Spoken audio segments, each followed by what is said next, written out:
Welcome to physical education for Odisha. आज आम ओडिशा रे केते कॉलेज अच्छी फिजिकल एजुकेशन कॉलेज एवं कौ कौ सीपीएड रे केते तापर एमपीएड रे केते बीपीएड रे केते सीट गुड़ाक अच्छी एवं ओडिशा रे किभली भाव में कंपटीशन रही फिजिकल एजुकेशन बा पीईटी पोस्ट पाई से गुड़ाक आलोचना करवा केते वर्ष को केते पिला बाहरुचंती को प्रकार माने कंपटीशन अच्छी से विषय रे आज आलोचना करवा एवं को कोठारे फिजिकल एजुकेशन कॉलेज अच्छी सेटा मध्य आम देखा। देखो प्रथमे अच्छी जोटा कि government college of physical education GCP जो कहते सेटा माने 1957 रे एटा स्टार्ट होता एस्टाब्लीश होता एवं प्रथमे एटा बारबाटी स्टेडियम रे चली तापरे 1994 रु एटा कलिंग स्टेडियम को शिफ्ट होइछि। तापरे एटा एफिलेटेड विथ उत्कल यूनिवर्सिटी रो एफिलेशन रु एटा अटे एवं एनसीटी रिकॉग्निशन कॉलेज अटे एवं एटा देखिबा कोन अछि जोटा कि जेमती थाए this teacher training college impart BPEd course 2 year जेमती प्रथम रु 1 वर्ष थिला बीपीएड कोर्स जानिथिबे तापरे 2 वर्ष हैला एमपीएड कोर्स भी अछि एवं एगुड़ाक सब एनसीटी रो रिकॉग्निशन अच्छी। तापरे देखिबा इनटेक कैपेसिटी सीट केते अच्छी माने 100 सीट अच्छी बीपीएड कोर्स पाई एवं 40 सीट अच्छी एमपीएड कोर्स पाई। तो 100 सीट बीपीएड एवं 40 सीट एमपीएड एटा कोठारे अच्छी ना कलिंग स्टेडियम रे अच्छी जीसीपी।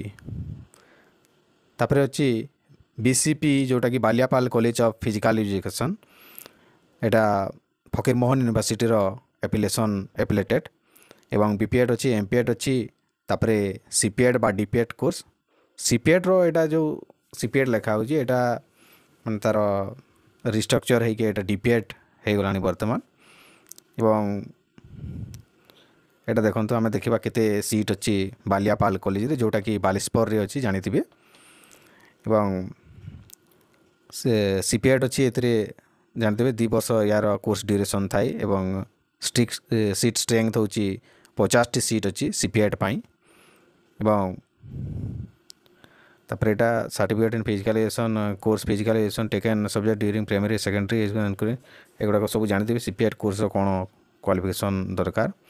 तापर अच्छी बीपीएड एटा सीट स्ट्रेंथ अच्छी 200 टी कोर्स ड्यूरेशन 2 वर्ष जानते 200 टी सीट अच्छी बालियापाल रे बीपीएड रो।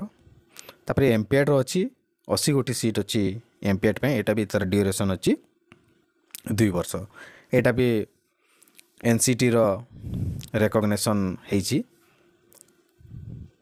तापर देखिबा नेक्स्ट कॉलेज अच्छी Prasannamani college of physical education and yoga एठारे सीपीएड अच्छी बा जोटा आम कहूँ डीपीएड वर्तमान बीपी अच्छी bachelor in physical education 3 year degree course जोटा कि +2 पर करा जाय थाए सीपीएड मध्य +2 पर करा जाय थाए एवं बीपीएडटा +3 किंबा जो तार बीपी पर बीपीएड करा जाय थाए स्पोर्ट्स +3 ता संगरे स्पोर्ट्स रो किछि गुटे सर्टिफिकेट थिबा दरकार। एटा देखंतु देछि candidate who have passed senior secondary examination +2 with 50% mark it's equivalent have participate in sports game at least school college district level eligible admission to CPR course only +2 for 50% mark थिबा दरकार।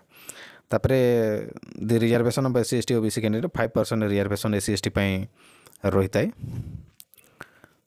तापरे अछि district institute of education and training diet Cuttack Narsinghpur रे गोटे college अछि जोटा कि माने बीपीएड रो तार स्ट्रेंथ अछि 100 टी सीट अच्छी नरसिंहपुर भी एटा भी एनसीटी रो रिकॉग्निशन कॉलेज अटे। तापरे government college of physical education Kulundi बा संबलपुर एटा अच्छी जोटा कि GCP government college of physical education Kulundi 30 seat अच्छी बीपीएड रो संबलपुर रे एटा अच्छी। तो कथा रहिला जो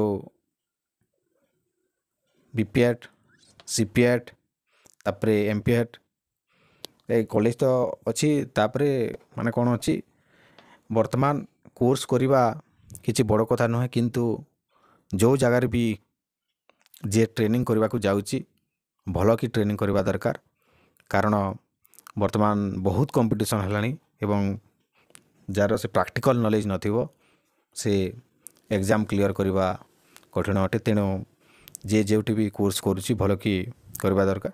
तो एबे आम देखा कंपटीशन कौन अच्छी मैं देखु मु गोटे एटा हिसाब करी जोटा कि सीपीएट बीपीएट एमपीएट रो प्रायतः आम ओडिशा रे 750 पिला धरतु बाहर राज्य में करते भी अराउंड 700 पिला प्रायतः बाहर वर्ष को। तो कथा रहा पोस्ट केते बाहर ना पीटी पोस्ट 100 200 300 एमती थाए देखो 2 वर्ष 3 वर्ष जदि किसी भी पोस्ट न बाहरला केते गुड़े माने कंपटीशन हे यहाँ खाली आम ओडिशार फिजिकल एजुकेशन कॉलेज कथा। तापर आम पड़ोसी राज्य जो अच्छी छत्तीसगढ़ से सेठारे मध्य बहुत पिला करुचंती बीपीएड डीपीएड। तापर आंध्र प्रदेश रे बहुत पिला बीपीएड करुचंती डीपीएड करुचंती। तो मानिकी चलतु माने 1100 पिला 1000 पिला प्रायतः माने वर्ष को पिला आसुचंती आमर ए पीटी लाइन पाई जो ट्रेनिंग पिला। तो केते कंपटीशन हम चिंता करंतु तेणु करी भल भाव में पढ़ापढ़ी करंतु बहुत कंपटीशन हम आग को पिला माने बहुत पढ़ुचंती पोस्ट गुड़ाक आग को बाहर संभावना अच्छी। एवं जे भी मु पुणी थरे कही रखुची जे भी जो कॉलेज रे पीटी ट्रेनिंग करुच्ची माने कॉन्सेप्ट क्लियर करंतु कॉलेज को जानतु एवं रेगुलर रही कोर्स को पढ़ंतु। एथिला आम ओडिशार फिजिकल एजुकेशन कॉलेज विषय किछि तथ्य। यदि वीडियोटी भल लगुच निश्चित भाव में लाइक करंतु शेयर करंतु एवं चैनल को जदि नुआ आसी सब्सक्राइब करंतु। Thank you.